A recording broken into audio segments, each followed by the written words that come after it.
Arknights.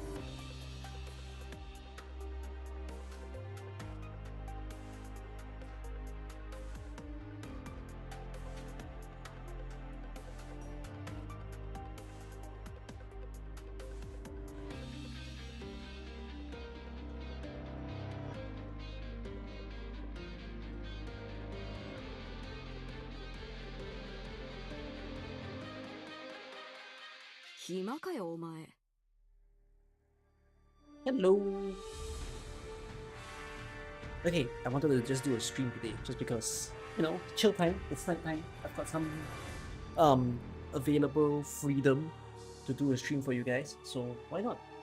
Let's do a stream, and let's do the stream that I promised that I would do, which is to do a look through of IS5. Okay. I'm downloading something at the moment actually. I kind of want to try it out while I'm here. Oh, I realized I can't hear a thing. Hold on. Yeah. Okay, anyways. Evening to you guys. No, I've not done ending 3. Apparently my camera's not there. My camera's here now. There you go. But yeah. Yeah, I haven't done ending 3. I'm not planning to do ending 3 today. Instead, I'm planning. I mean, I don't mind doing ending 3 today, but I think I'll schedule a whole stream entirely else for that. Instead, though, I intend to review every single map that's within IS5, because genuinely, I think IS5 is such a simple IS. I played a lot of Ascension 15 runs on my own, and I think I've done it enough to the point where, like, it makes me start to wonder whether Ascension 15 is a big deal.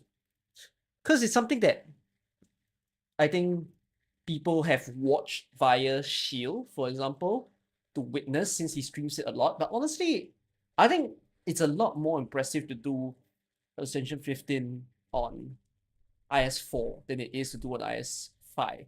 But then again, I've only been running it on ending 1. So that's not to say that ending 2 and 3 will be easy. And there's a lot of hacks way of getting through the various endings, because you guys know that King's Relic is a thing.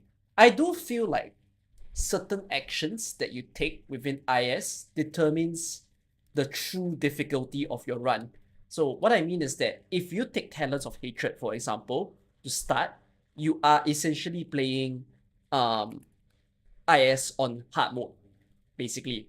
But if you are playing Doodle of Hope, for example, I wouldn't say that you're playing on easy mode, but you are playing it easier than if you were to take, none of the artifacts, basically. And if you were to take King's Relic, for example, King's Relic is also another one of those ways that you're making it turn into easy mode, basically. So I do feel like certain things that you do will result in a very different type of run. So if you're like absolutely masochistic and you want to enjoy the worst version of IS5, then of course what I would say is you should take Talents of Hatred. But if you want to be able to be comfortable all the time in terms of like winning Ascension 15 easily, then Doodle of Hope is kind of the way to go. This is not a coaching stream, but you will see me use the IS5 map to show to you guys all the different maps. Like we'll basically discuss about the various portions. Oh, I realized, okay, my software isn't fully downloaded, it seems. Seems I need to restart my computer. I hope it doesn't restart on me right now. Doesn't seem like it is. Actually, should I just try it now? In the past, right, I have a different AI software that I use in order to, how do I say this? I have a different software that I use in order to do my streams, and it was NVIDIA Broadcast. And then for whatever reason, NVIDIA Broadcast wasn't as good, so I stopped using it and I swapped it to SteelSeries. And the reason why I need these kind of software is I use them in order to I use them in order to noise cancel. But I mean, in recent times, you all can hear my mouse clicking, my keyboard, and sometimes my dog's barking. So it was good enough back then that I could cancel those noise out. But then the software got worse. So now it makes me wonder.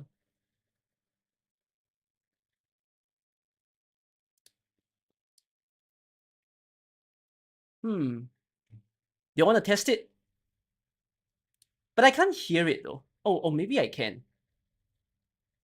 Oh, I can click on the word record speech. Okay. This is me testing my sound in order to hear how I sound like. Okay, I'm gonna play the output audio. I hope it's not too loud. This is me testing my sound. I sound terrible in order to hear how I sound like. But then again, that's a very loud volume. So that's hard to say whether I sound terrible or not. That sounds like me just being bass boosted. Wait, how does it compare if I didn't turn on that? Because apparently they have this mode called a studio voice. Okay, then remove those studio voice nonsense and let's listen to it. Okay, then remove those studio voice nonsense and let's listen to it. I still sound like I'm underwater. That's terrible. Do I not? But does it not sound like there's a bucket feeling? Okay, then remove those studio voice nonsense and let's listen to it. Now meow, meow, meow. Ew. Okay, Nvidia sucks. Buy AMD. You got my message.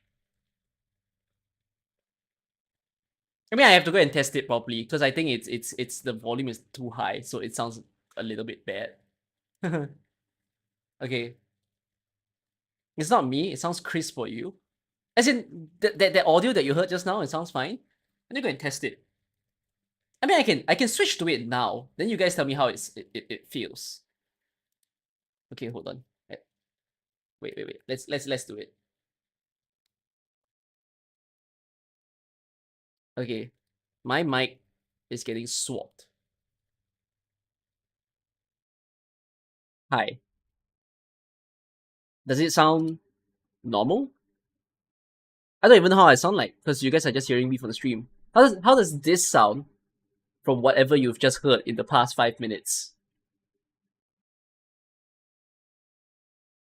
For you, is that? It sounds normal? No difference. It's good. Huh. Huh. So we're tripping now. Oh, so both applications are good enough. Okay. I'm gonna turn on this mode. Okay. There's this little thing. It's called the studio mode. Let's hear it. So apparently they call this the studio mode. And then how does this one feel? I think this one sounds a little strange. I think this is one of those stuff where, what the heck is this? Oh, I don't sound the same anymore. It's strange. Oh, it sounds podcasty. Oh, okay. I sound like as if I'm sick. So this one sounds normal. Like I just swapped back. So this sounds normal, but it feels different at the same time. Just now I sound like I'm about to sell you a scam. Damn. Oh, it sounds like I became an American. Whoa! But one of you said I sound Asian. So what is it? What did that mode change about my ethnicity? Apparently. But okay, maybe this one works fine. I don't know if I sound too loud because I can see it. I can see it kind of like blowing out. I'm gonna lower my mic a little bit. I think I sound louder. I just sounded like a podcaster just now. I think that's the whole point. You sound of like the podcaster. It's like the same vibe when someone gets nearer to their mic and whispers. Oh, I need to go and like play back the audio to know truthfully what it is. Okay, fair enough. You feel awkward when you record your voice? It's very normal. All of us are very awkward with our voice whenever we listen to ourselves. You need to get used to it. It's kind of like you need to play it back to yourself several times to realize that, you know, no one, how do I say this? You won't get situations where your friends go telling you that your voice is strange. They've been friends with you all your life. Same for your family. Like, even if you don't like your voice, no one has a problem with it. At the end of the day, it's kind of like you have a problem with it type of thing. So you gotta get used to it in a sense. Has anyone ever asked me why is there two K's in my name of Cookie? Because when Cookie Kaze was made, Cookie is Japanese. So when you write Cookie, you don't write Kuki, because it's not pronounced as cookie in Japanese. In fact, that sounds like a different word entirely. So the double K is needed in order for me to fit Cookie. And at that time, because I think I wanted to make my name out of the word cookie, like the regular English term, Cookie, right? I could have made a name something else out of it, but then I wanted to add the word kaze in it. So it only made sense. Like, how do I use the word cookie? And then how do I have that whole ring, in a sense? So it only made sense to make every letter in my name K, basically. So that's why it's Cookie Kaze. Yeah, I mean, one of you wrote the word cookie in Japanese katakana, basically, for me. I don't think...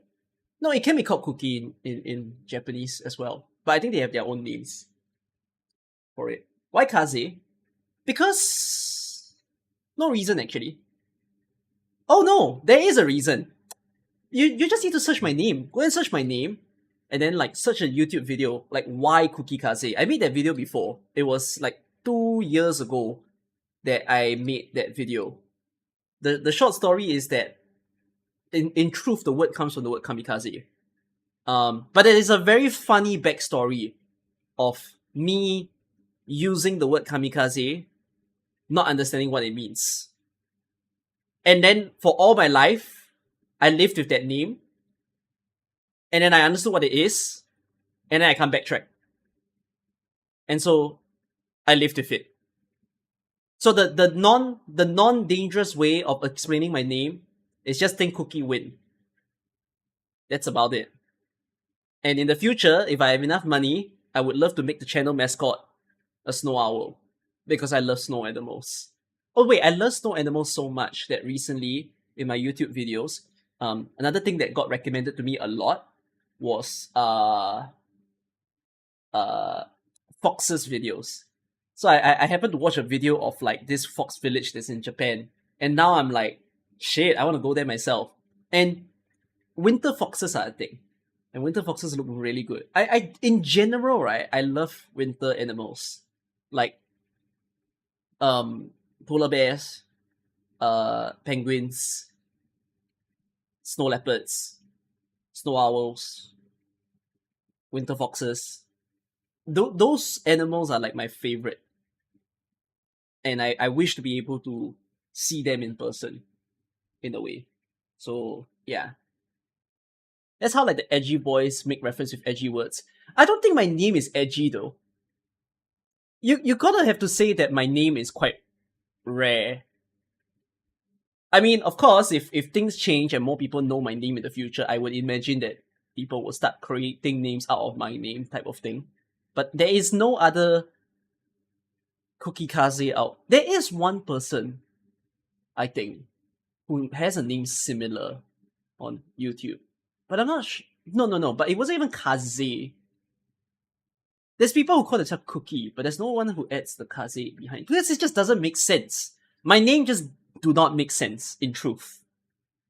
And it just works. Yes. What about the name Tretigen? Tretigen was my rhythm gamer name. Because when you play rhythm games, you have your own username. So I cannot run with Cookie Kaze. Okay, wow, this is a funny story now that I think about it.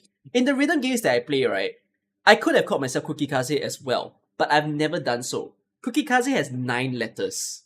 Okay, the rhythm games that I used to play, some of you might have heard me mention some Vortex, but the very first rhythm game I played was Jubi, which is a 16-square rhythm game. It's almost like Whack-A-Mole. That rhythm game, there is a character limit. So the maximum number of letters you could use was 8. So I couldn't use the name Cookie Kaze at all. And as a result, I needed to change for a different name. So I had other rhythm game names that I ran before, but Strategian became the name that I sit with longer in my life. And Strategian is a very simple name though.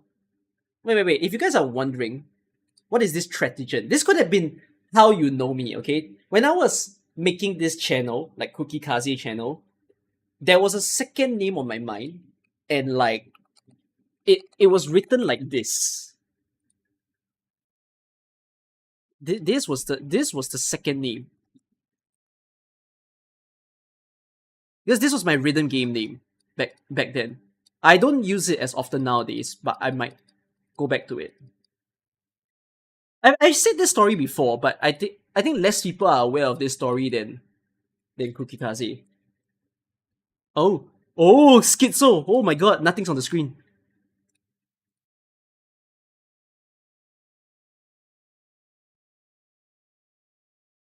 There you go. Okay, yeah, this was my other name. Oh, shit. So the backstory of this name is, one, I needed to think of a name that like suit 8 letters to play my game, and then the story of, okay, I'll be honest to tell you, this name is edgier than the other one. As in, this name is edgier than Cookie Kaze. I will admit this name is edgy as fuck. Okay?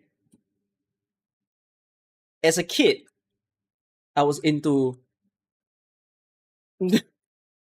there's no way for me to say this without getting into trouble. Okay?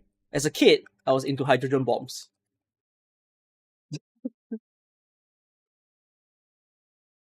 Everyone's gonna be like, huh?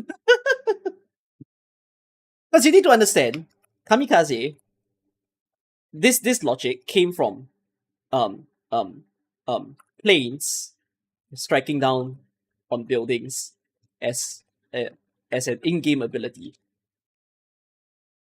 Okay? Go and search the video why Cookie Kaze instead of me explaining the whole storyline. Okay? But the context is I was a heavy Red Alert 2 player in my younger years. Okay? And then you'll understand how I arrived at this word, and then how I'm so dumb to not understand it for several years, and then I use that as a way to make my name, and I've lived with it. Okay? Now hydrogen bombs is different. Okay? As a curious little kid, I don't know what YouTube video or what online article I saw, but there was something about,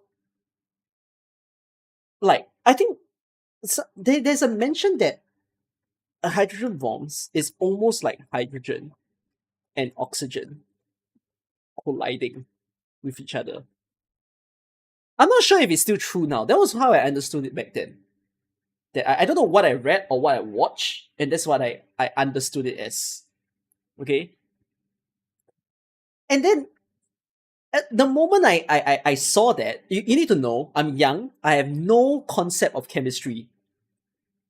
So the next, my instinctive reaction was to look around at the air in like around me, looking up at the sky, and wonder to myself, damn, if hydrogen bombs are created with hydrogen and oxygen colliding, why hasn't our world exploded yet?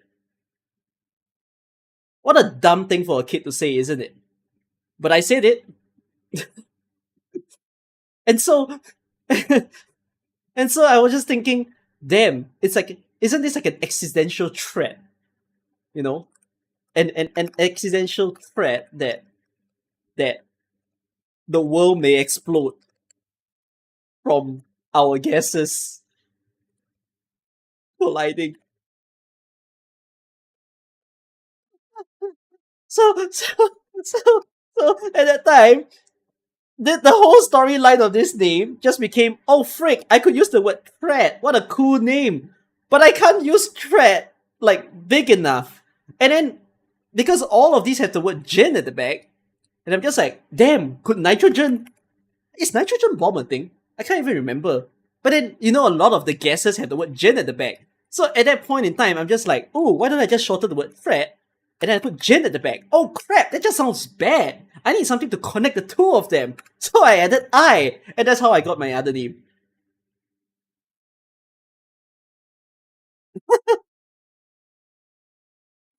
So let me just say, there was a chance that my channel name may have been this, rather than this.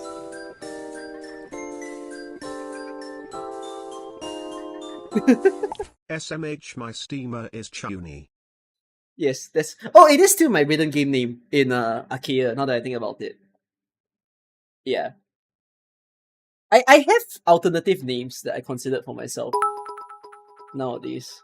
I have funny usernames in so many like different games. Wait, are we going... What was the reason why Tratagen wasn't chosen? It doesn't have a ring. When I first made my channel, I was just thinking, Tratagen is a terrible name to pronounce. Like, it's so annoying on the mouth to say it, isn't it? Like, Tratagen. T is such a sharp letter. And then it doesn't hit. But then, Cookie Kaze is fine, because you just go ka. Like, you play with the same sound. So there's a ring to it. So at that time, I just decided, let's run with the second name instead. So that's why I'm called Cookie Kaze. And I've lived with that name, and I'm fine with it. You know, I still love cookies. In fact, I was thinking about whether or not to eat a cookie today. But, yeah. Damn, KK, you need to understand, I'm well aware of the triple K that exists. So when I was deciding about my YouTube name, and whether or not this was an okay name to use, I was like counting the number of Ks, okay? And I'm like, oh, there's 4 Ks, I'm safe. Get that? So an extra reason for why didn't I just have a single K? It could also be to protect myself, okay? I can't go with triple Ks. I'll be a criminal. Yeah, I'm 4 of a kind, basically. So, alright, there you go. The story of me and my name. Maybe I should just leave this. It's funny if I open up the document and I look at this again. Okay. Oh wait, have you all been listening to my AK in the background? I think you have. Oops.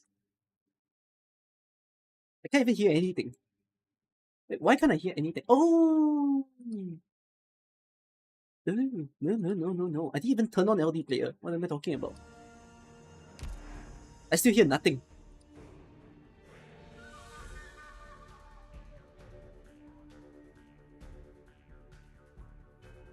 Wait a minute.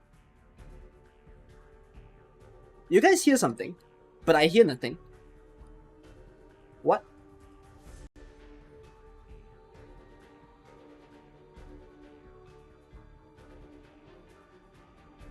You idiot, your headphones were off. Okay.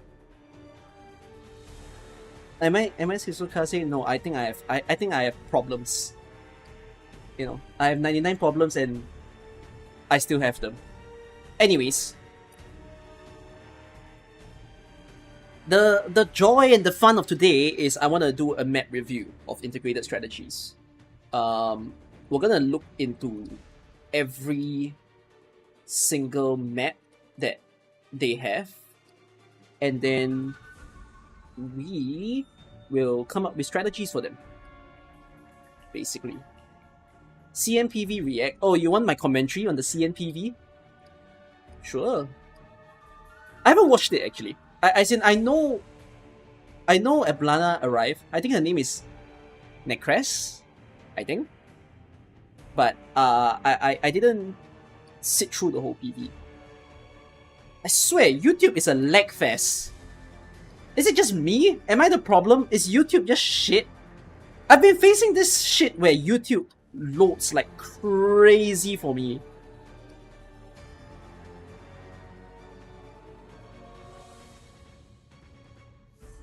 Five launch operators that are still meta. Who the fuck is he gonna say?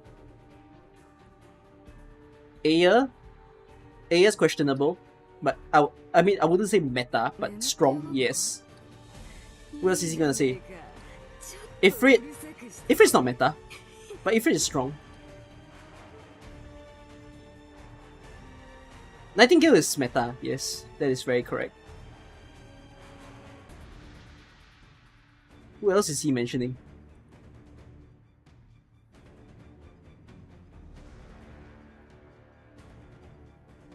QB is fine. QB stocks rolls a lot. Bagpipe. Not really.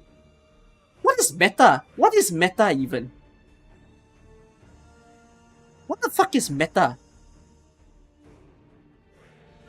How do you define what meta is?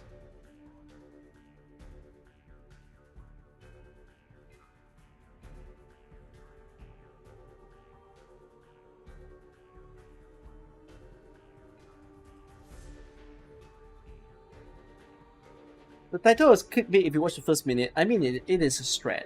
So, like, who else?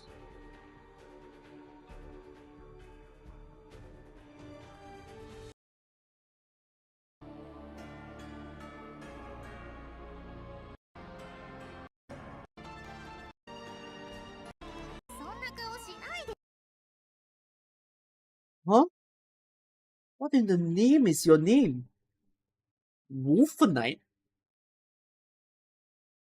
What is it? That's like how I made my name. That's like me. That's like how you create the name Cookie Kaze.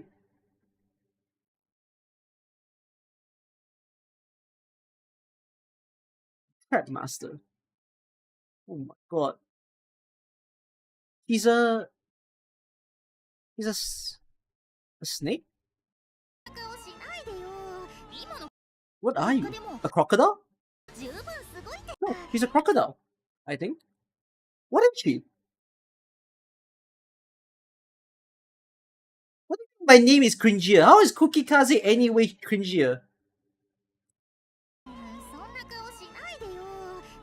Wolf Knight sounds like someone trying to call themselves Wolf Knight. Except they added an E. What do you mean? It's like Black Knight.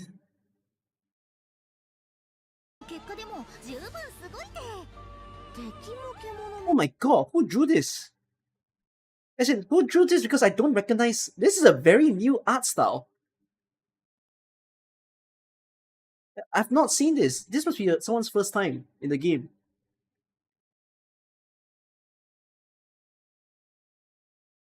This is way too new. I really wonder who's the artist.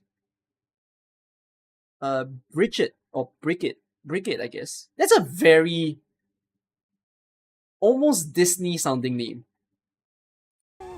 But I guess it's the same as it's a dog, I guess. Tequila looking. Yeah, looks almost like looks almost like Tequila's biological sibling if he had one. Oh, loop shooter. Oh, 5-star loop shooter. Okay. The crest.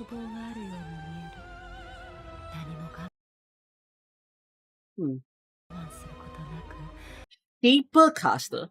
Is that new? That's new. What the hell is a shaper caster?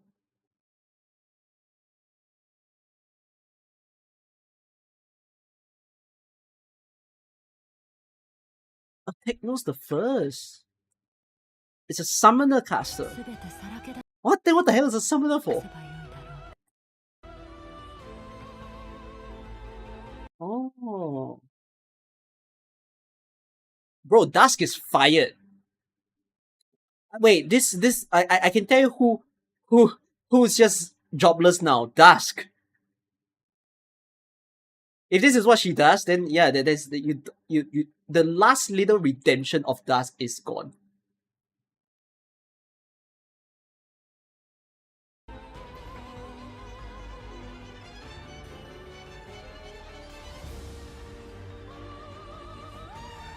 I saw the skins for this event.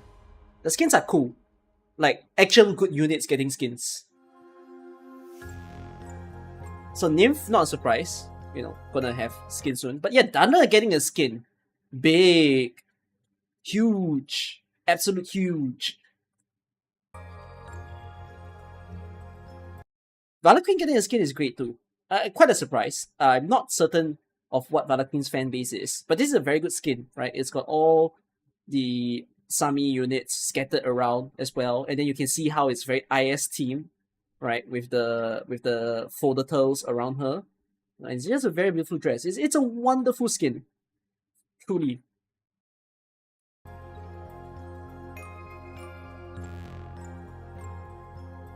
And then there is that surprise skin at the back as well that kind of came out of nowhere. But Seisa gets his skin, right? He's getting the arcade skin, which is cool. Seisa's skin is so gamer, isn't it? It's such absolute gamer. Probably one of the best men's skin in a long time. Yeah, so good. So well drawn. Can't believe it that he's gotten this skin. You know, this then makes me think, where's Kiavi's skin? Alsta's gotten a skin. Roka's gotten a skin, right? Kiavi is the last one that hasn't gotten a skin yet.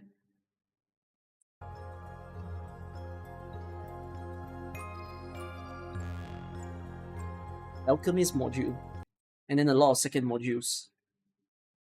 By the way, I think we must have hit the point in the game where most branches have a module already.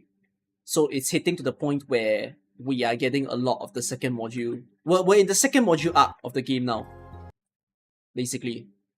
Bro, is this module gonna save you?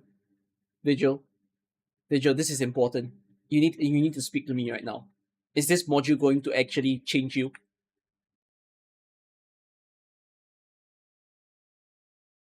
Have we gotten all the modules? No. Arts Defender don't have a module. Loop Shooters don't have a module. But the fact that Alchemists are getting a module is significant because it means that the remaining modules are going to be in the niche class territory. So like Liberators also don't have a module. The newer classes, Ritualists as well don't have a module. Ritualists don't, Shapercaster don't. What else doesn't have? And I feel like Arts Defender don't have a module because we're waiting for the first 6-star Arts Defender. If you guys are talking about like skins that are not in the game, let me tell you of a class that has not received a 6-star variant since like the game launch, alright? A fucking Arts Defender. How the frick have we arrived at nearly year 6 of AK and we still don't get a 6-star Arts Defender? Oh wait, Yu is an Arts Defender. Wait, is Yu an Arts Defender? Yu's not an Arts Defender. Yu's a Primal Defender. Yu was a new class, which is so weird that we got Primal Defender 6-star before an Arts Defender. Like how?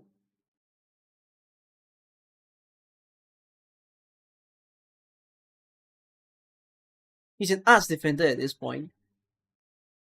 No, we're still waiting out for a proper Arts Defender in the game.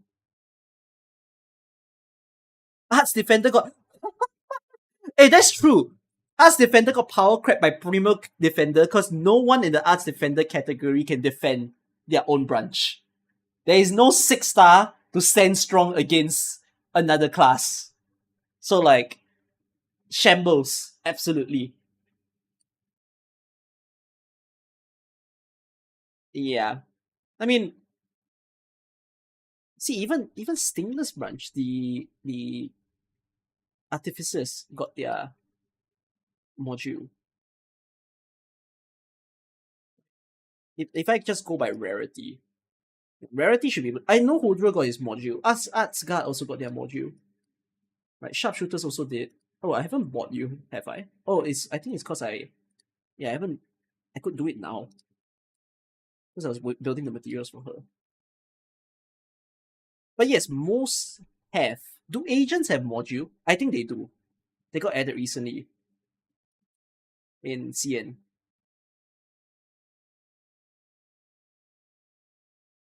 Yeah. Oh, agents don't? Only Chilchat. Oh, silly Chilchat getting agent module before everyone else. What a weird decision. by Hyperglyph. Right, Earthshakers don't have a module. Yeah, it is truly just the newer classes or branches, I mean, requiring a module. Wait. Oh, Bards also don't have module. Oh, that's okay, that one's a surprise. Bard might be. Oh, Bard already has? Oh. Okay. Then yeah. Probably less than 10. I think. Less than 10 Which branches. means that we will never get a Dunmesh rerun. Which means that we'll never get a Dungeon Mesh rerun. Wait, because Chilchuk got a module? No, that doesn't make sense.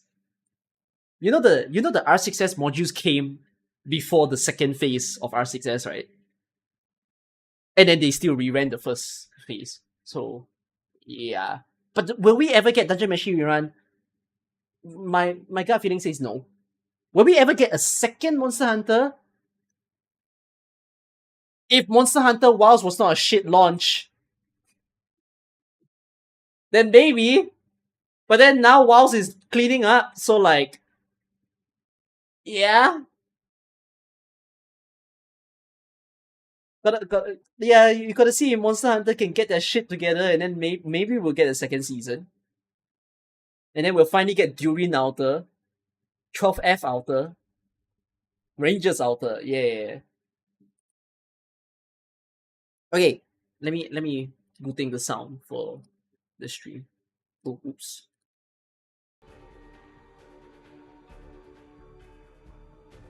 Okay, here's the thing.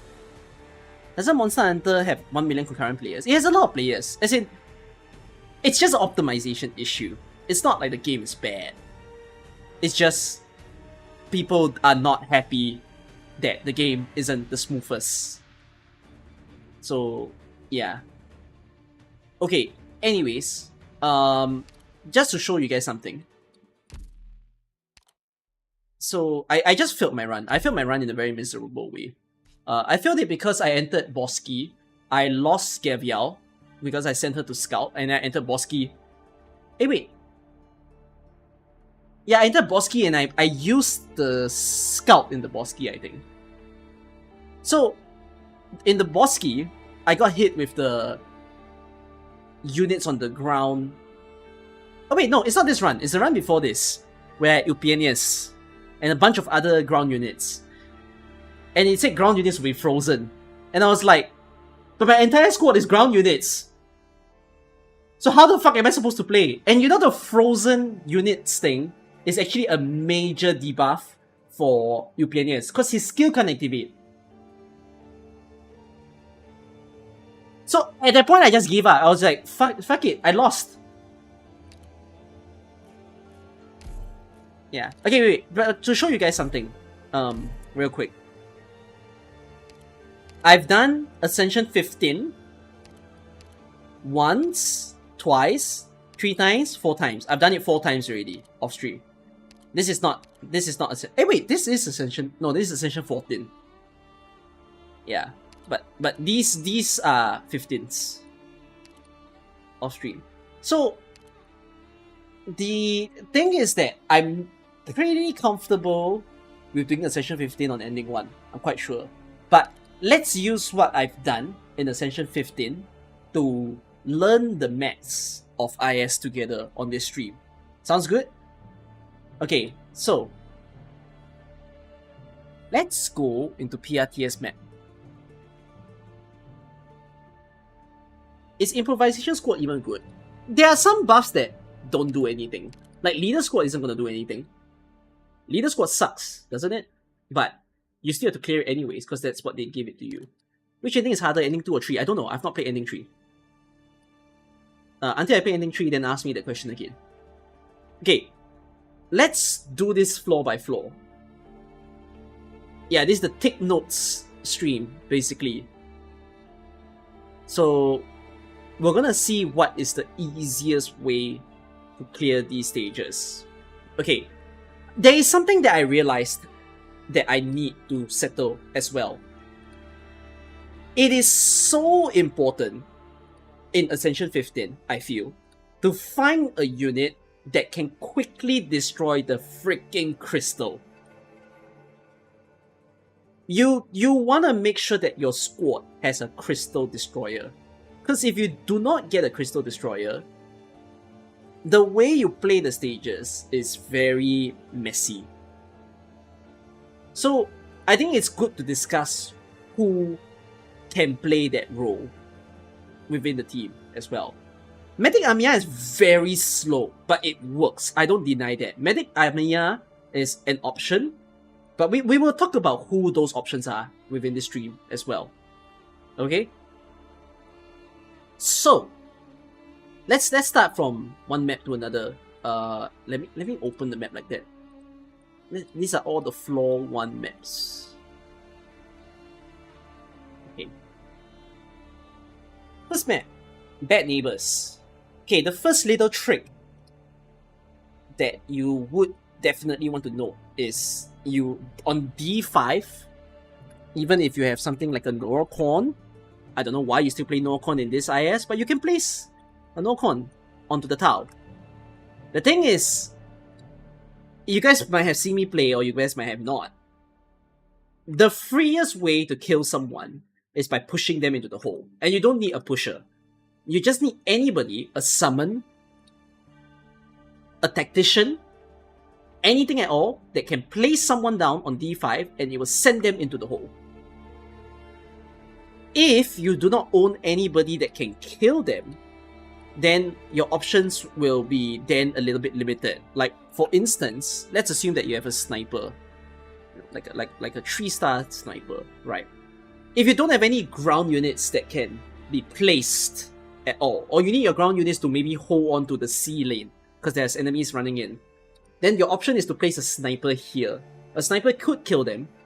A caster might not kill them because they have high oh, they don't have high resistance. Oh, I guess both a caster and a sniper works then. Yeah, so you could just have a caster sitting over here, basically. But there's a Sarkaz Archer, so you must always make sure that it never starts with the Archer though. It always starts with the Saxophonist. Ideally, you have a ground unit. So like, maybe let's just put an Estelle for example, right? Ideally, you have a ground unit that you'll use, and this ground unit comes after you place the range unit. So that you tank up, you soak up all the damage within one spot. And then another way that you could do it is if you have, say, a ground unit and you have, like, I don't know, Medic Amiya. Let's go with Medic Amiya. Medic Amiya has no image. Medic Amiya is an Originium tile. Apparently, based on this map. Alright? But you can have a healer to tank up the damage that your ground unit will receive. There is a chance that if you play this stage and you start your game with a messed up squad. So what I mean by a messed up squad is, I don't know why this happened to you, but you started with double medic and 1 guard, for example. If this happens to you, you shall have no choice but to just leak the Saxophonist. Unless you can place your guard facing up, but then there's a chance of leakages. Most squads can handle this stage, to be fair. Most squads will live through this stage. The only time that you go truly wrong is if you try to put someone to deal with the crystal at the back, when the person should be helping in the front. So you need to assess whether you have the capacity to have less units on the front and more units onto the crystal. Okay, speaking of crystal destruction, maybe let's look to the available units in the game. And let's see who are fantastic starter units in order to... Who are fantastic E1 units that can destroy a crystal? Which, if some of you are going to say, oh, Wizardel can. Wizardel can't destroy a crystal at E1.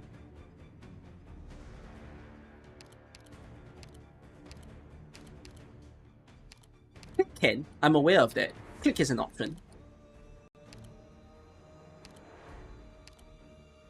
Let's click. Tin Man ain't bad. Why can your Tin Man destroy a crystal? Why can't my Tin Man destroy a crystal? What the heck is the difference between your Tin Man and my Tin Man?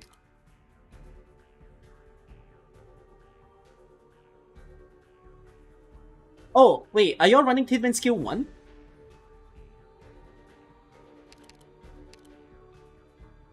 Only E2 Tin Man. No, it must be E1. We're talking E1, E1. Dead Ass Steward could do it. I believe you, but no one will pick Steward in this game mode.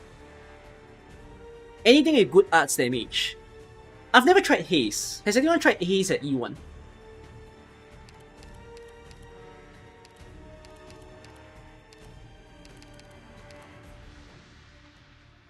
Haze has resistance shred, correct. I'm gonna assume Haze can. Utage can, but must be deployed twice. Not ideal. I think let's name people who can do it on a single skill use. How about the 5 stars?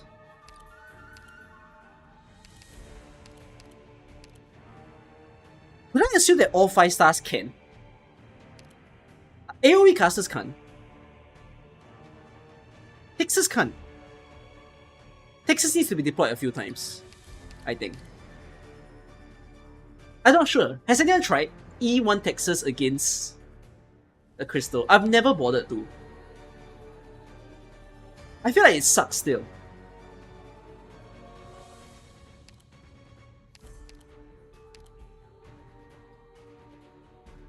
Rock can.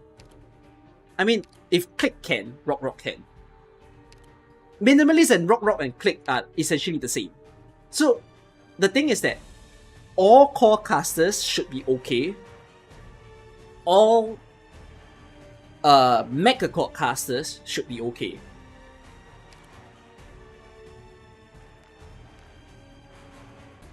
Oh yes, wait, guys.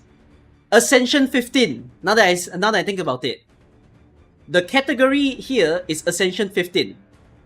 Meaning these are your easiest, comfiest choice. Like, we're talking like, if you're playing on Ascension 0, for example, these people we're naming just destroys it way too easily.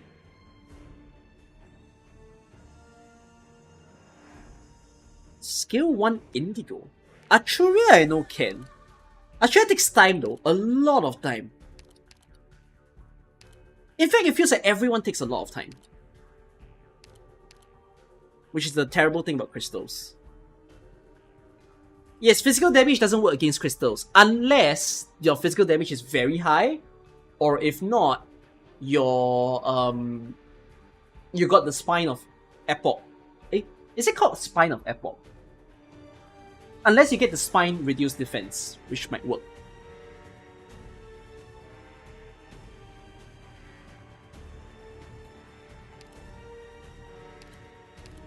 Amiya can, yes. One of you just said Quartz can. Can I believe that? I don't know how much defense does a Spine have, actually. Does anyone have a clue? What is the statistics of a Spine?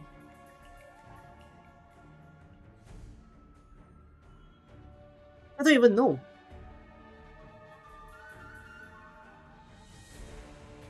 Spine has 1,200 defense. So Quartz skill should cycle. What do you mean Quartz skill? You can't even activate the skill!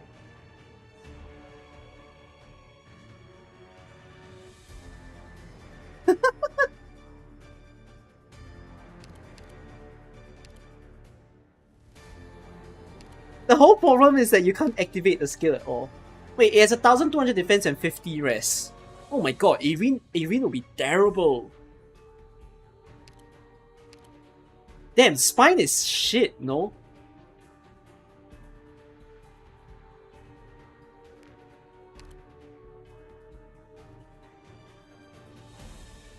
I feel like chain casters will struggle against it.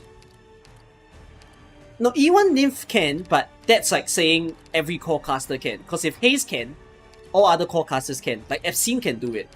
Aroma can do it. No, Aroma is not a blast caster. Warming can do it, I mean.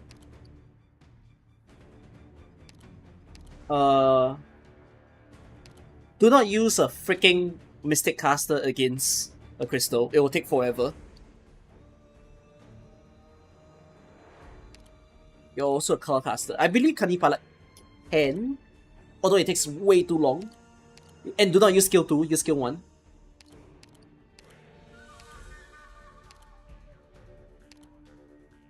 Nymph is fine. I know Nymph is fine. I've always used Nymph against the crystals.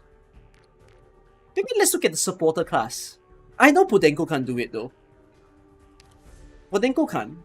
Summoner can.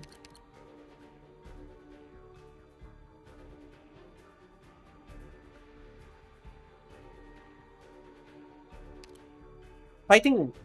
We're saying who against a Spine of Epoch. Is Tina on skill 1 can? Where is my Istina? Oh, interesting idea. A pity that Podenko doesn't have a similar skill. I believe you that Istina can, but that means Desol Binders must be at least 5-star. Okay, there's a reason why we're deciding for faster killers of the crystal. Because on floor 1, it's fine that you use someone that takes a lot of time. When you go into the later floors, you cannot be using someone that takes a lot of time. You want to hope that the people you recruited before can be fast at dealing with it. Of course, later on you get 6 stars that can be good at destroying, but yeah.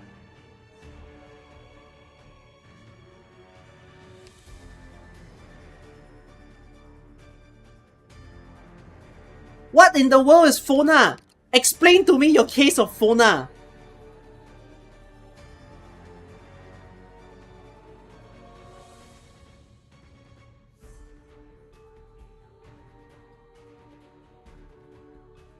For 40 seconds after deployment, attacks deal 60 necrosis damage and inflicts fragility on all enemies in range.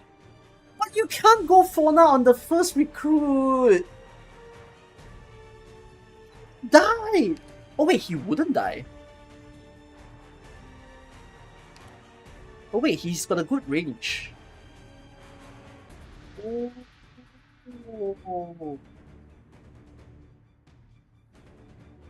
Taking 3 DP. Recruiting Fona is on a sacrifice of not getting someone else. Although, if you have no supporters in mind, it may be okay. Yeah, it might be okay to pick a Fona. But you gotta wait the whole 40 seconds.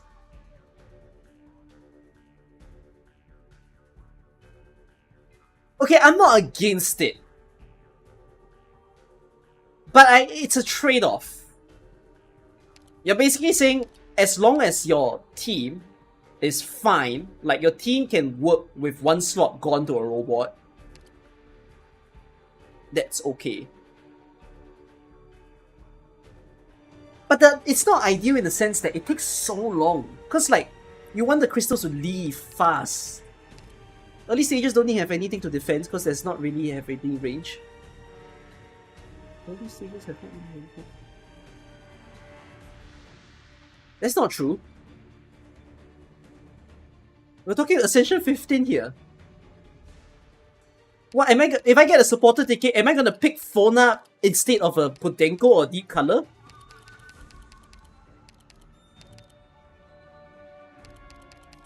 That's like sacrificing damage on an early floor. That's a terrible idea.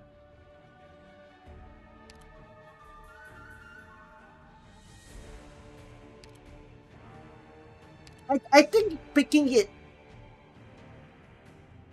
is highly dependent on who else it is. You're saying like you got a Wizardel at E2. And then you got a freaking supporter ticket. Should you pick a Fona? Maybe I wouldn't mind, but then again, Wizardel would just destroy the crystal. if you're gonna get someone, you need to think that in most situations, if you're gonna get someone that is super strong to the point that you start your squad and you have the free space to pick Fauna, it's very likely the person who's super strong can already destroy the crystal.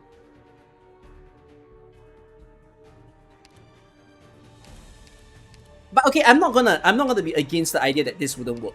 I think it works. It's just there's a strange sacrifice you need to make.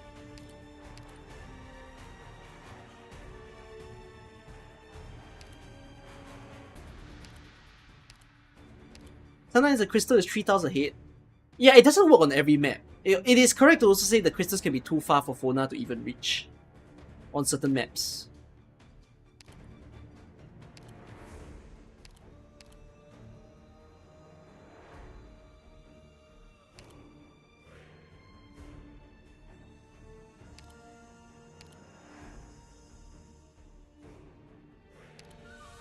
Click also needs the entire map duration to destroy the crystal. Here's the point. If Click destroys the crystal, even if it takes a long time... Actually, Click doesn't take the whole long time though. Click takes...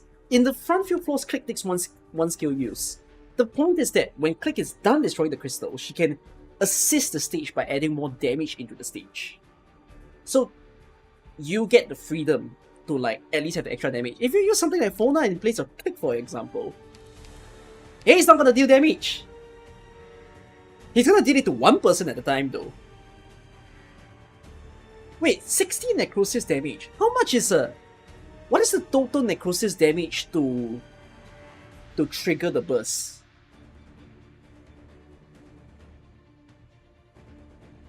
1,000? Isn't that a lot of hits?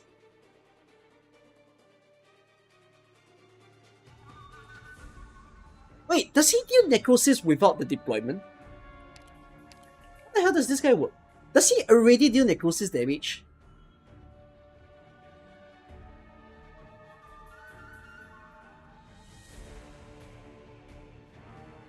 Wait, do Ritualists naturally deal necrosis damage?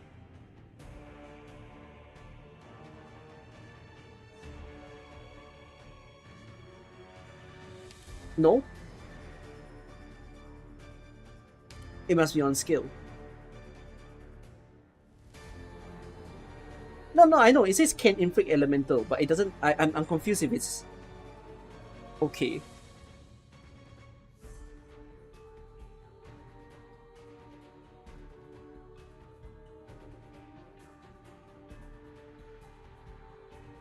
Wait. Do Ritualists... Wait, attacks deal arts damage and can inflict elemental damage. But the part that says can inflict elemental damage is only on skill, right? It's not like natural attack. So, okay. Okay. Whatsoever. So he's a Ritualist, right? Valakyn is also a Ritualist. I think all Ritualists can kill the crystal, basically. So that's why Archeria is even here to begin with. Primal casters probably also work, which is Nymph class. Yeah. So like Diamante is fine. All Primal casters are probably fine. Which there is no 4-star Primal caster, sadly. So yeah. And then I need to add the fact that a 5-star Dessel Binder works. So we'll get Istina in play. Can Proviso work?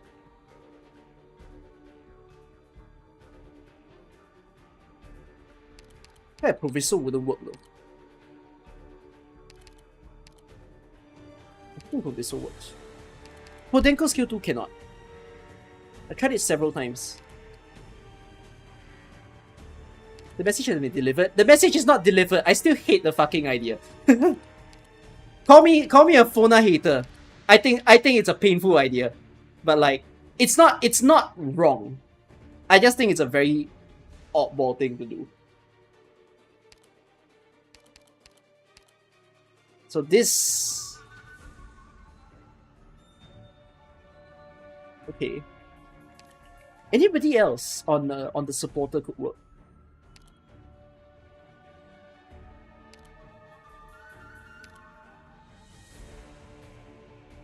Tinman skill 2 takes 5 skill use, which is basically the entire stage.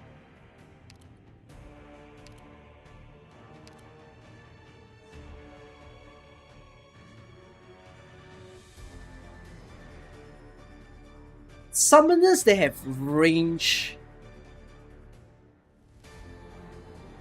Did you just say Magalan skill 2 on a crystal? On a...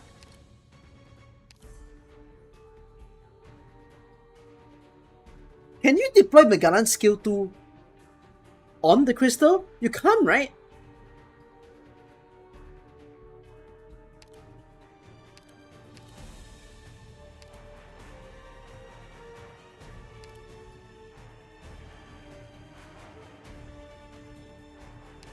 You think acid drop can work?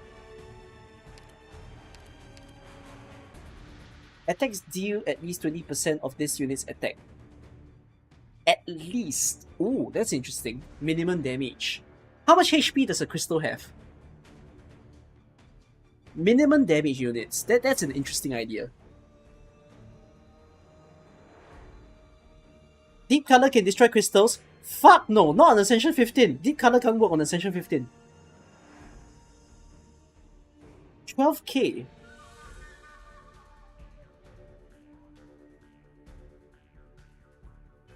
So 30% is... What is 30% of 600?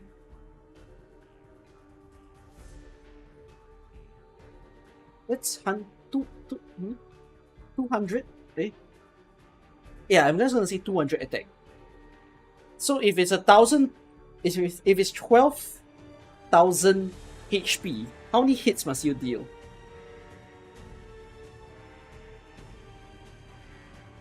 Five times 12, 60. You must shoot 60 times. D15 is 17,000 HP. So she must hit 200 times 17. Sorry, 5 times 17. 85 times.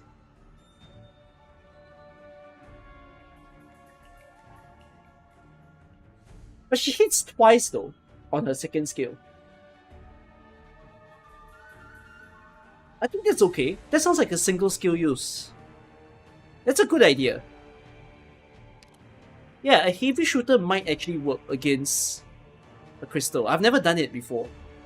But theoretically, yes, that sounds okay. I'm gonna do you a favor, okay? I'm gonna put Ritualist. I'm gonna pick the lowest rarity of that branch, because it means that this branch works.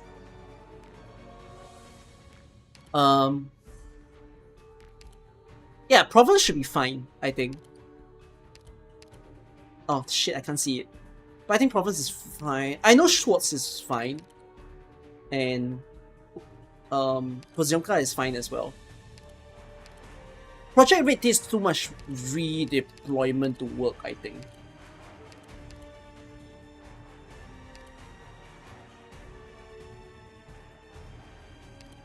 I'm not sure about whether Project Red can. How many redeployment does it take? On skill 1.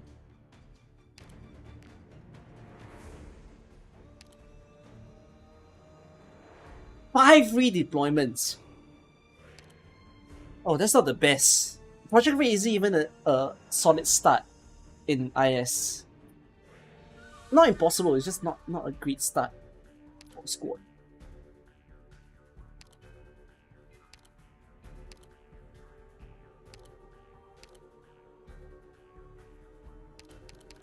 How about Torter? Oh, Torter won't work. Oh, Torter, yeah, Torter won't work. Torter will take absolutely forever. Oh, likewise. Dead Eyes won't work.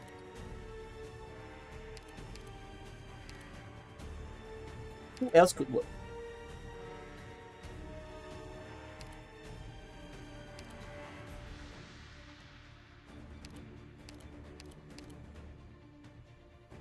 Wait, How are my loop shooters doing? Okay, Caper wouldn't work. Caper would fail. Narantuya can.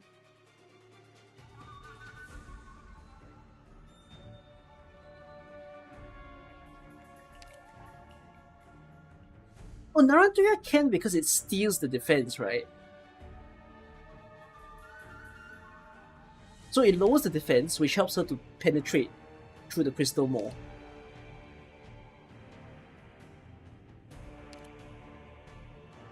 And yeah, she steals attack. So she steals attack, she steals defense, and like she becomes the... Okay, wait, we talk about 6 stars later. Let's talk about Arknights first. It's good to consider the Arknights that can kill. I think there is no Vanguard that can do it except Black Knight. But I also think Black Knight might still take forever to truly destroy it. Puzzle can. Oh, that is fascinating. Ooh.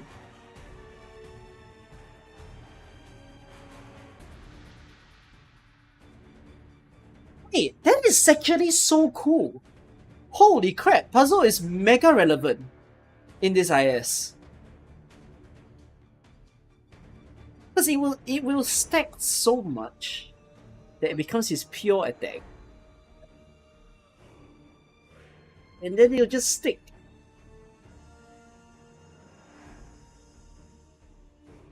Any AG is relevant. No, Canterbury wouldn't work.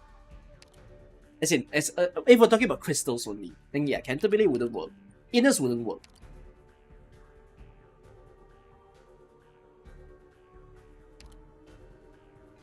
Inners wouldn't work. Unless you E2 her.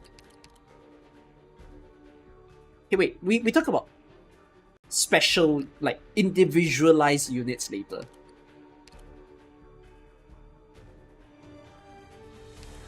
One of the floor 1 stages don't have a tower place him. Yeah, you're correct. It's the one with the crystals at the back. That wouldn't work for him. Wait, so this makes me realize Meteor cannot destroy a crystal. I've not tried. But yeah, Meteor can't destroy a crystal. Her defense down is not enough to pierce. I don't think Utage can kill a crystal. Actually, I'm not sure. Can Utage kill crystals?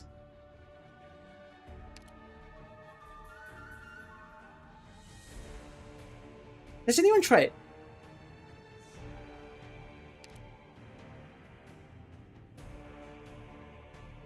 Not in one deploy.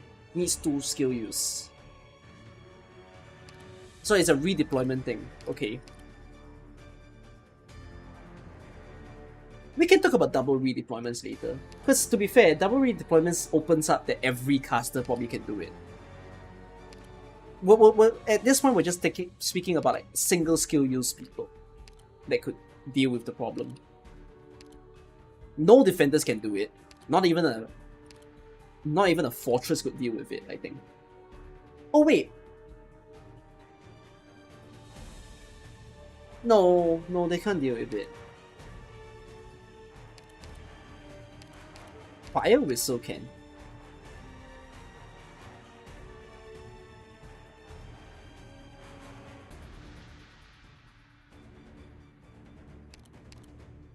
Depends on the relics. No, don't talk late game. Talk about like early game that can translate into late game.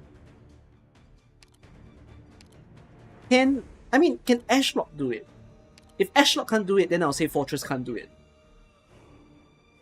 Yeah, Ashlock can't, so no. Underflow?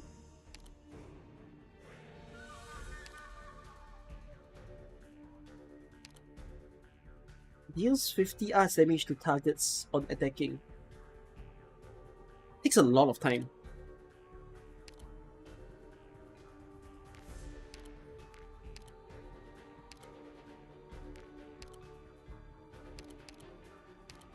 No caster can... Incantation Medic can do it. Can Hibiscus do it?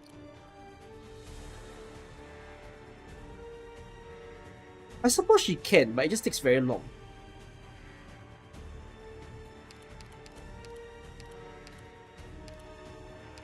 Can Fallen do it? Oh wait. Fallen is a scam medic. Fallen is dreams that she was an incantation medic, but she's still a medic.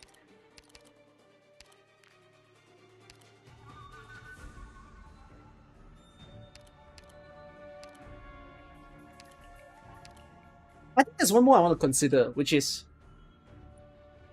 could Hexus do it?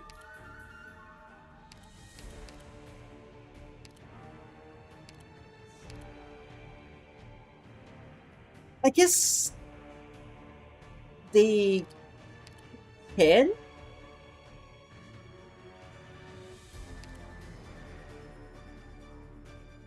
But she will reduce resistance, and she'll still attack. And then, no, Shemai can go skill 1, which will take freaking forever.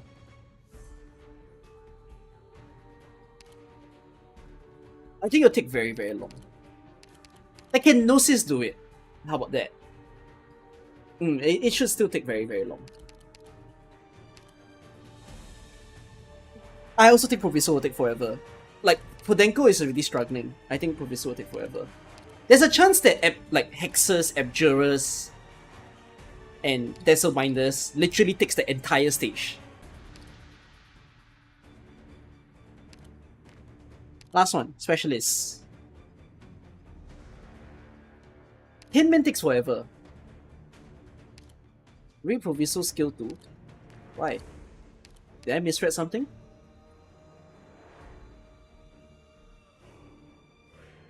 What about it? It's a burst. It's a burst skill. That takes a lot of skill use. That's not instant. Huh? 280% attack. That's... How much is that?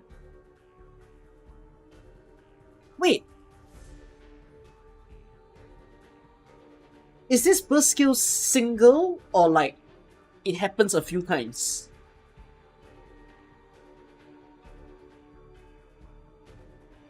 Like, does she deal 3 times or 280%? It's a single use. Then it's not good. It's like Blockers, right? Blockers does the same thing. Burst but attacks quickly. Oh! Oh, if you say that, then no, she should be fine. Then it'll be another replacement of Istina.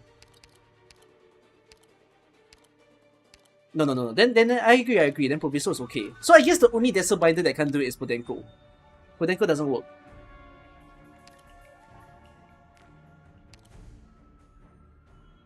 Can Lucilla do it? Lucilla.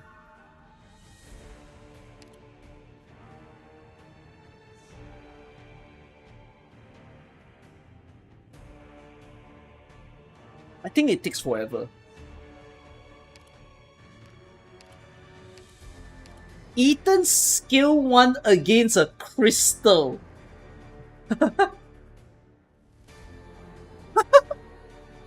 How long are we gonna take? It can, but it's gonna last the whole stage.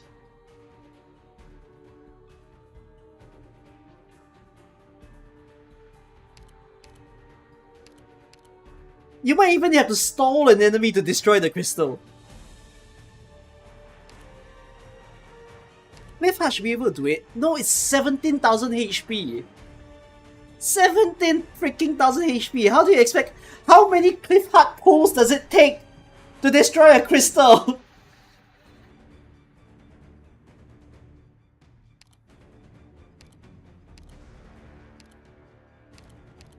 I don't think...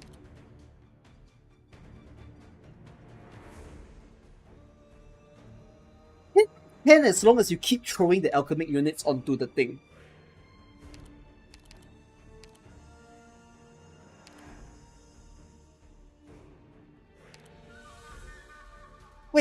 if that's the case, that's it. はい、わかりました。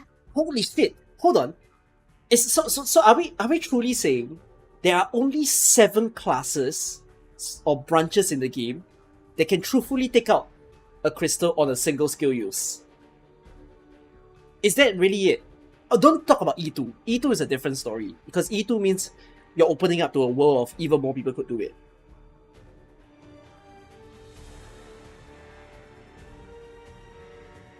That's it.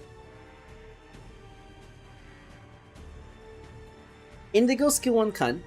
Indigo skill 1 will take fucking forever. Indigo, right? You mean the Mystic Caster, right?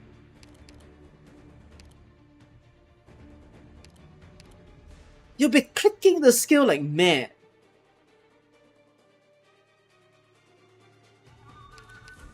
Is this been on default level or after 12? 15. Speak 15.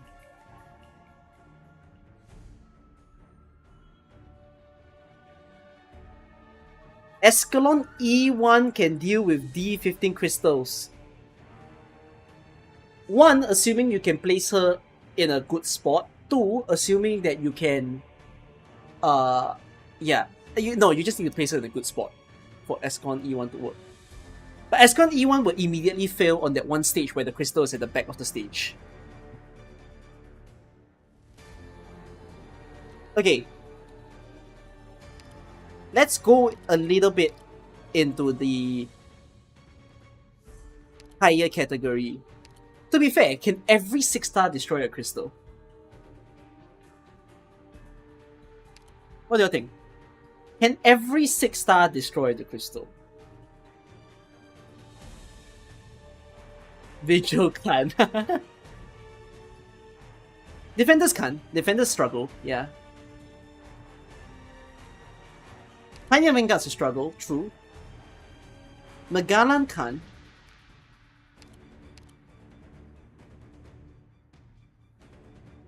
No, she can. Takes long, but she can. Horn can. Horn's damage will scale high enough. Mountain can. Mountain can if you can activate his skill immediately. Yeah. If you can activate Mountain skill instantly, this is okay. On his skill tree.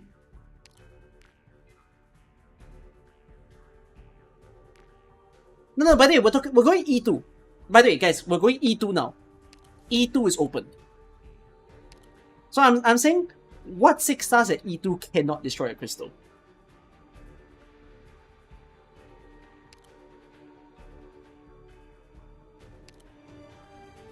Oh wait, actually, should I be going E1 first instead? But I think it still applies the same way as everything I said just now. Exu can. Yeah, NTS snipers can.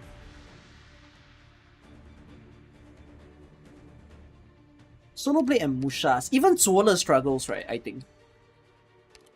I think he does struggle against the crystals. Yeah. It takes too many skill users. For early floors than E1. No, the thing is that unless you're playing like the instant E2 tickets, the instant E2 tickets can mean that you try to pick a 6-star that can destroy the crystal.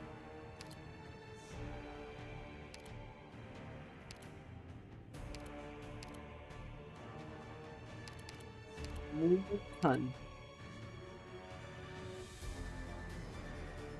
He could if you feed her summons a caster.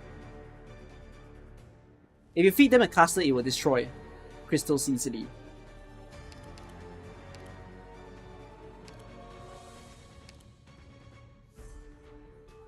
I think Jessica could. Yeah, Jessica could. Pepe will struggle. Pepe won't struggle. Pepe will be fine.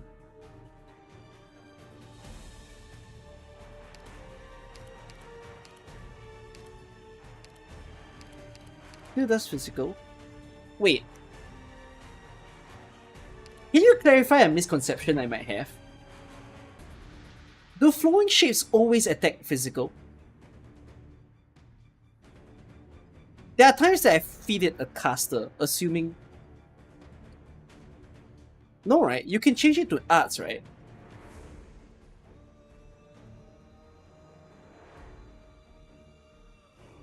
It depends on what you feed, right?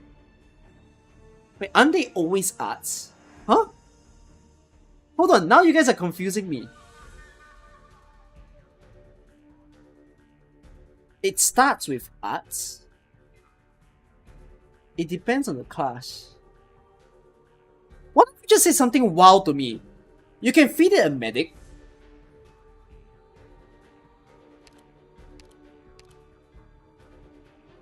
What happens when you feed it a medic?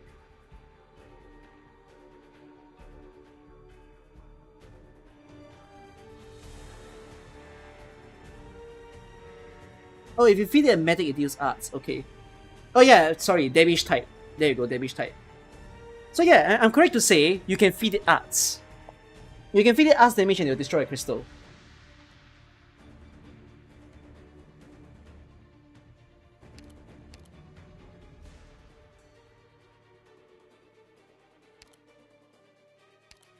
Did I expect the clone to heal? It would be so hilarious if if I fed it a medic this entire time, I could have spawned 5 medics in the stage. That equals to massively busted Musis, isn't it?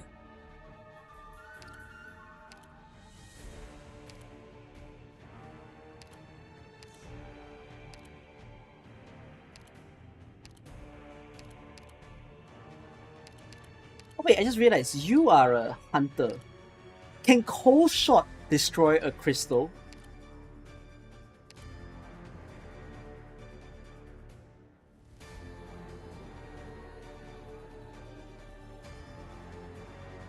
But she doesn't... The point of the increased reload interval is that you always get a bullet, right?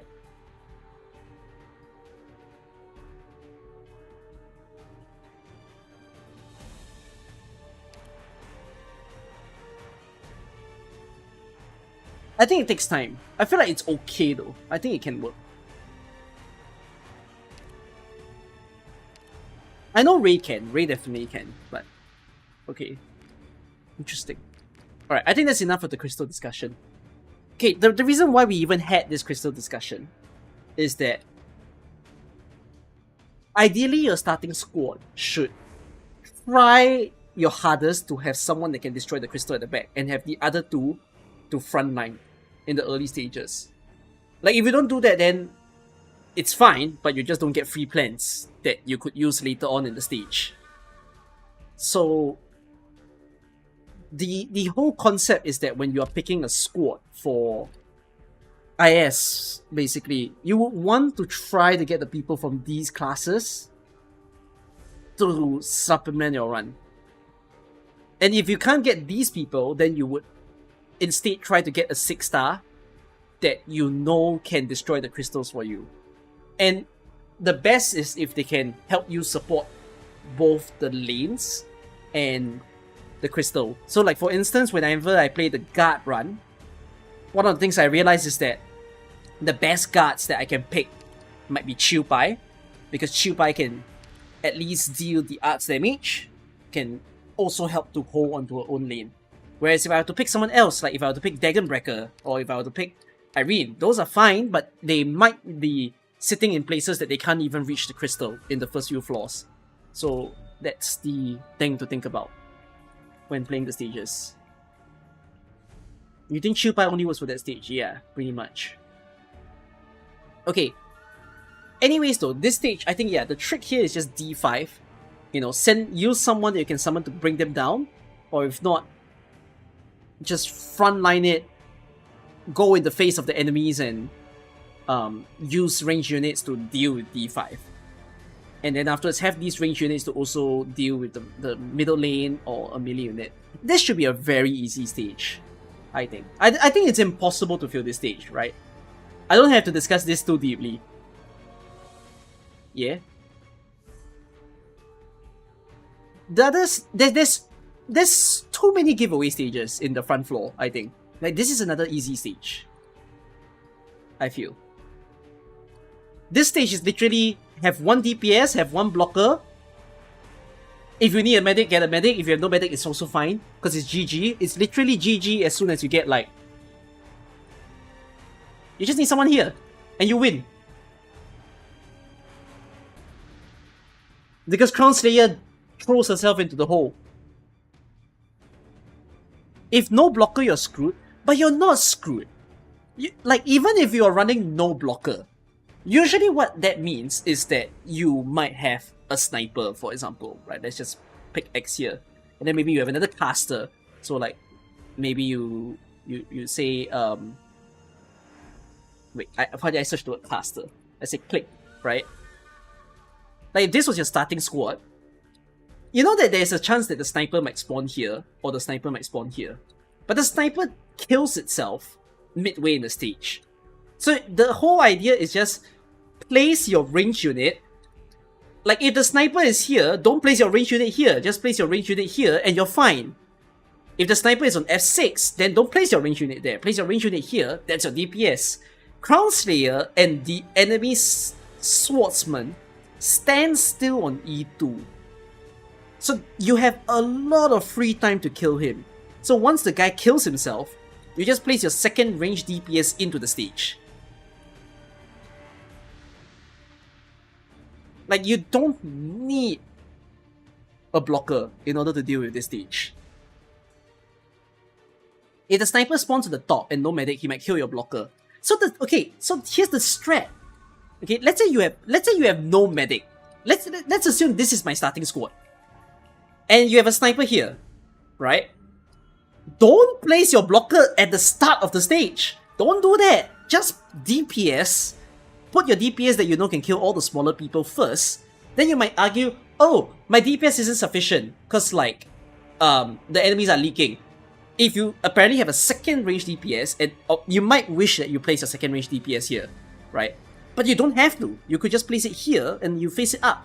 Then you have a lot of damage in the middle part. Only when the sniper kills itself, then you start bringing the blocker in. Basically. And it's also the same thing to say that you could even maybe not do this, right? If the sniper's on the other side, because the sniper can still hit someone here, right? You can maybe place your DPS like this, or like this, whichever you think deals more damage.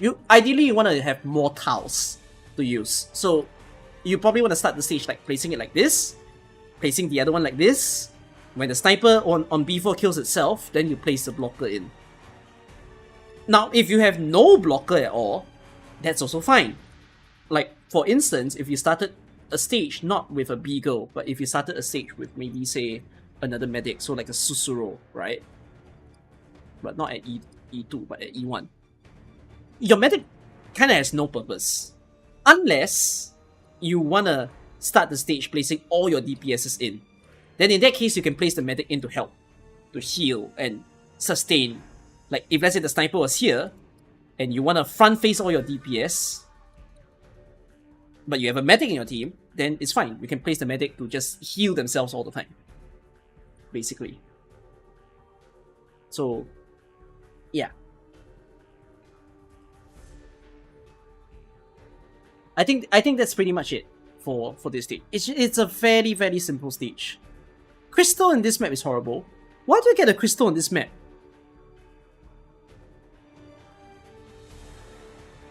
Why the hell do you get a crystal on this map? Is it the epoch?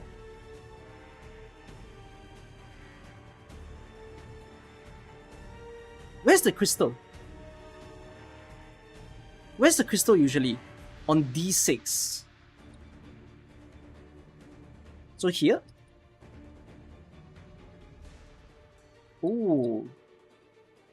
Oh, that's a good thing to discuss. Okay. Okay, so what if you are so unlucky that you get the crystal spawn, which also means the crystal gets the extra HP, right? Oh, that might be squad dependent now.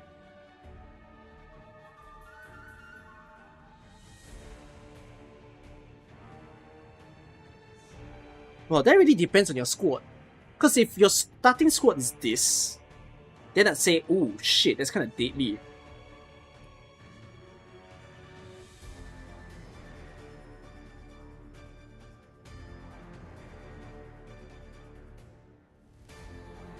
Yeah, it incapacitates all the range tiles. Wow, okay, it might just be a GG reset. If you have no one that can do... Like, if you have no one that can either quickly destroy the crystal, which you probably won't because it's floor 1, and if you have no one that can front face DPS into the enemy, then yeah. Honestly, it might just be restart. And you're on floor 1, so it's fine. You get what I mean? Yeah, you need ground units. You need to have people that can sit away from the crystal. Because I think if you're on floor 1, crystal spawn, which means 200% HP increase, you probably have no one that can kill the crystal. So you must have like ground units. For instance, you might have like, I don't know, Estelle or something, like Centurions maybe. And then they must sit here. Probably just do it like that. If you get the crystal start. And then if you can't, then just forfeit. Go next. It's so rare though. How are you guys so unlucky to get it? How are you guys so unlucky to get Spine as the first epoch? And that's kind of like both a good and a bad thing, I feel, if you get Spine as the first epoch. Because it means you won't get it in the later bullshit stages. Get it every time? What? Okay. This stage is mega free. Who's losing? Who needs tips for this stage? Admit now, who needs tips? You cannot tell me this stage is not free.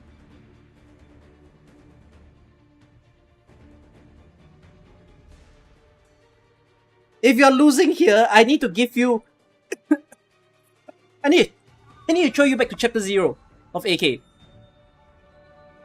I need to make you sit through every tutorial of AK.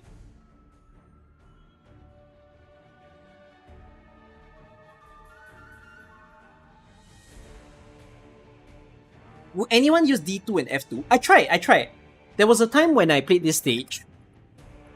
I got La Pluma to start. I mean, no, it wasn't La Pluma. It was more like I got Chiu Pai to start. So rather than to place Chiu Pai here, which most normal people would do, I just decided, oh, Chiu Pai's too good. I just place her here. So that I just use her to charge. It's not great though. It's okay in lower ascension. In higher ascension, the damage of the towers isn't strong enough. So you kinda shouldn't rely on it.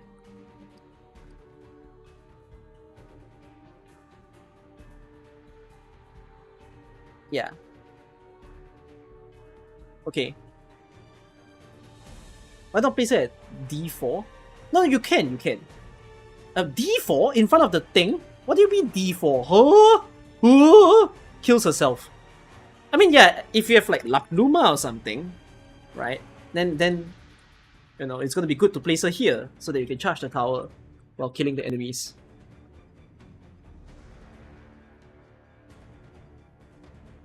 Yeah, the slow helps. The slow helps to take time to destroy. Okay, I will not discuss this stage. This stage is so free. Emergency stage, get the hell in. Okay, that's your freest collectible to take. Like, even emergency stage for hasty escape is fine. Emergency for this is fine as well. Like, do not be scared of emergencies. This is my big tip for IS. Emergencies are meant for you to play. So these 3 maps, they're fine. Okay, safety inspection. Okay, this one is the problem. This is the absolute problem child of floor 1. I think this is the one that we need to discuss a little bit more. This is the one stage where if you don't have someone that can destroy the crystal, it's so pain.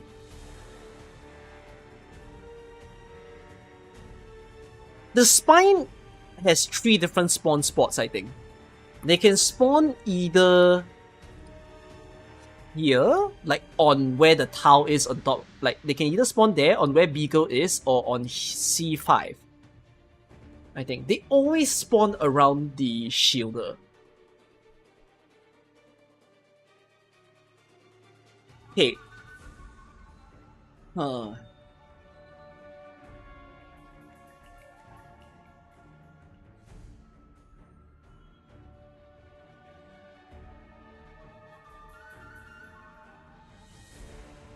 They can spawn on E5 as well. Yeah. They can spawn in a row. It's a column.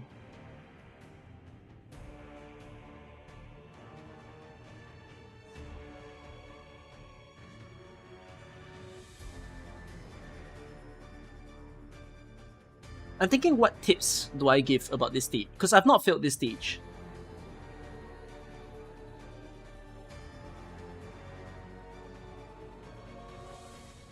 Okay, let me just explain one mega thing for you guys to know. Okay. In emergency or normal stage, there's a rule of this stage. Never let the drone stand on the shield guard. Never, I repeat, never let the drone stand on the shield guard. If the drone sits on top of the shield guard, you lose the stage. This stage has a very simple objective. Do not let the drone target the shield guard. Because if you do that, it is okay to do that in normal stage. It's not okay to do that in emergency. In emergency, the defense threat is very high. So when that happens, it will basically kill them. Straight up. So the thing is, here's tips in a sense. Okay, if you have an anti-air sniper, like Mei for example, I would suggest you place them here. This is the best spot to place an anti-air sniper. You could place it here, but it takes a very long time to kill the Wendigos guys as well. This is the safest because you need someone to instantly kill the drone. Assuming you don't have a beta for the drone. Okay, what I mean by a beta is this. If you have a tactician, like a beanstalk, if you have a beanstalk or if you have a summoner, like Deep Color, for example, the best use case for these people is that you bait the drone. So you can bait the drone by, like, for example, using Beanstalk. You place the summon here, and you let the drones come into this lane. If not, if you have like a Deep Color, you can place, for example, the summon on C3. You let the drone go in. Or if you have a fast redeploy, like if you have a Gravel, a Project Raid, a Texas, you can also just place them here. Or like a Canterbury, an Innes. You can also place them there. Basically. So, the strange thing of this stage is that as long as you bait out the drone, as in if you kill the drone, or you don't let the drone sit on top of this guy, you actually win the stage. It can take forever. Because here's the thing, the shield guard is tanky as hell. The shield guard can tank the Wendigo until the stage ends. Actually. As long as the drone never sits on top of him. So, the whole point of this stage actually is just you need someone to kill the smaller soldiers. And the drone. Like including the snipers, right? The snipers can't even kill the shield guard. The snipers just stay and be set on and be blocked. So you just need to consider that other people that you own in your stuff, like for example if you have like a La Pluma or something, right? These people can just stand by to either sit here. I mean, let's say they sit here. I mean, it's great because you have someone that can kill E6. If you have maybe a Centurion, like a Gavial Altar, that can't, I mean, you can use skill 2. Okay, maybe not Estelle. Maybe not Gavial Altar, but Estelle, for instance, right? Estelle can't even reach anybody, but you can't place her in the crystal as well. So you might end up placing her here, or maybe one tile back, and all she needs to do is just wait for any soldiers that leaks by, and she'll kill them, basically. Of course, if you have a sniper, this is great because the sniper will deal with E6 and C6. So they'll deal with the smaller enemies and those sniper guys coming in, basically. In a sense, right, the only trouble with this stage is you need to see if you have someone that can kill the crystal, ideally. So let's say, for example, your starting squad is maybe Click. I don't know, you did Myrtle, okay? Chat, name me a 6-star that you start with, not Wizardel. I'll take the first 6-star I see. A chill pie, okay. And let's assume it's E1, right? Okay. Everyone here is E1, okay? This is the thing. If you have the squad like that, do not place, I repeat, do not fucking place click to destroy the crystal. No matter how much you want the crystal, look at this team, look at it, stare the hell down at it. No one is destroying the drone. If you place click here, she will ignore the drone. And therefore, you need to place click here instead. And then you could consider placing Chiu Pai here, or you can also consider placing Chiu Pai here. But you need to consider if click can even kill the drone. Like if click cannot destroy the drone, then you freaking place Chiu Pai here, so that you have all the DPS to kill the drone. Another option you could do is to place Myrtle over here and become the absolute bait for the drone.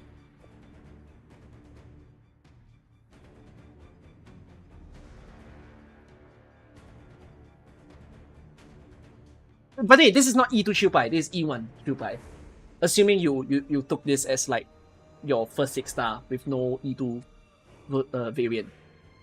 A healer is recommended in many cases for this stage. No. I've played this stage so many times without a healer. You do not need a healer.